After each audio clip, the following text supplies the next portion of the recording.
Hi students, welcome to my YouTube channel MBBS with Dr. Ritu. I am Dr. Ritu Barna. Today we will discuss about the transport through cell membrane. There are two types of basic mechanisms of transport through the cell membrane, which are passive transport and active transport. Let us discuss about the passive transport. Is the transport of substances along the concentration gradient or the electrical gradient or both. It is also known as diffusion or downhill movement. It does not need any energy. These substances move from region of higher concentration to the region of lower concentration.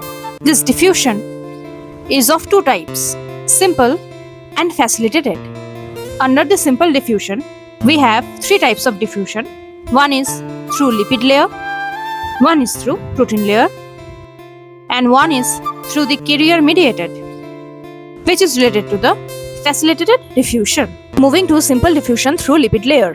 The lipid layer is permeable to oxygen, carbon dioxide, and alcohol. Therefore, the diffusion through the lipid layer is directly proportional to solubility of the substances in lipids. Moving to simple diffusion through protein layer. The protein layer is permeable to water-soluble substances, which are mainly electrolytes. Under this comes protein or ion channels. Throughout the central lipid layer, there are some pores. The integral protein invaginates through these pores. These pores form the channels for the diffusion of water, electrolytes, and other substances which cannot pass through the lipid layer.